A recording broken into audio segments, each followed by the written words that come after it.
So today you're going to see a group of children developing their understanding of addition and subtraction. They'll be playing a game called 5 Nice Things, where they will work together to start with 5 objects. They will roll a dice to be given another number. They need to add that number to their original total and find out how many they have all together.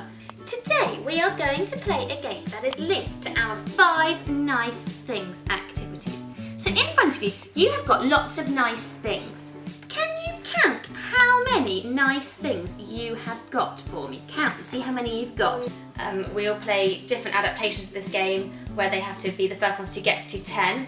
So they'll be looking at using that addition up to 10. And then we can change the game where they start at 10 nice things and they have to reduce their numbers. They're looking at subtraction skills to be the first one to get to 0. If you rolled a 5, you are going to collect 5 of your nice things. You can put them in your bowl or you can give them to your partner.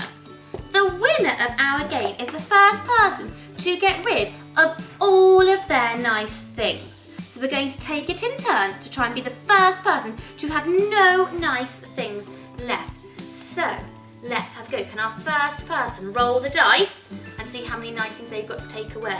It's a variation. I mean, the children will have the understanding of by physically taking away the objects they can physically see it. Children do find the addition side easier. So I would begin with that side of the game so they are confident with that element of the game, and then I would progress on to the subtraction.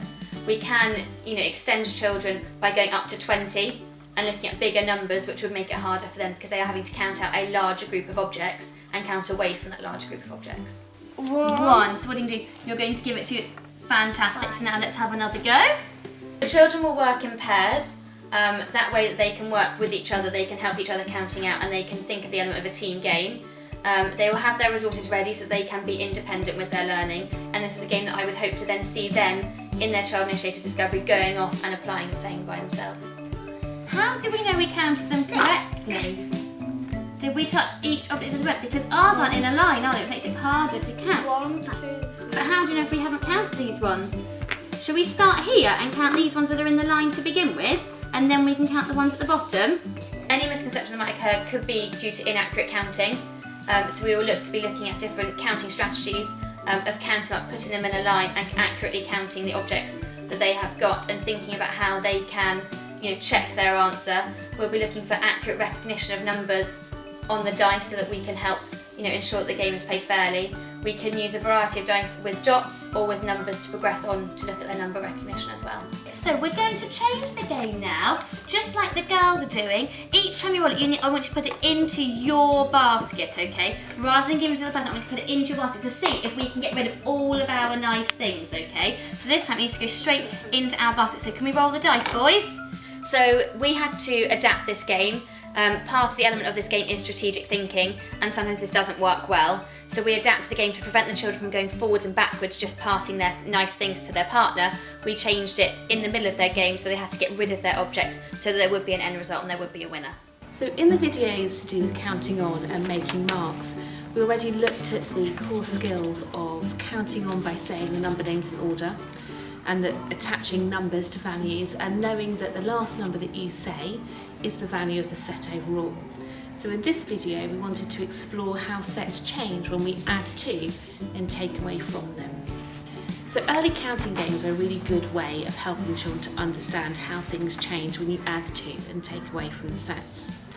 So in the video you saw a really simple game where children rolled dice and added to the set that they had. In order to do that, they need to be able to know how many they already have and how many to add to it.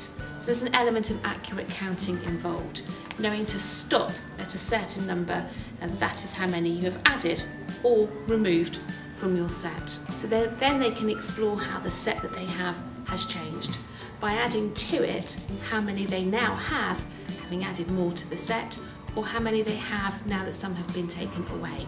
And that will give them the idea that the number changes depending on what you do to the set of objects. So there are lots of really good games that you can play with children to help them rehearse their addition and subtraction skills, many of which will be modelled by practitioners first before inviting children to go and play them independently. Track games, counting games, games that use dice or spinners all encourage children to collect things and add to sets, or conversely give them away from a set that they have a large set to begin with. Many of these games also have an element of strategy involved in them, which can captivate some of your children who are competitive learners, where if you roll a dice or a number and you can then give your score to somebody else to scupper their chances of winning or take their points away from them, and children then start to explore how sets change in that way to their benefit and to the other player's detriment. Of course, it's not just playing games inside which lend themselves to the idea of taking and adding from sets, but also outside. So as children are playing a game, a practitioner could say to them, well, how many more people have joined in? How many players do we have altogether? Do we have enough bibs? Well, we need more bibs for the people to come and join in the game that we're playing. You might want to ask things like, how many have you got now? Have you got more? So we're comparing again, but also thinking about how our sets are changing all the time as things are added to and taken away from them.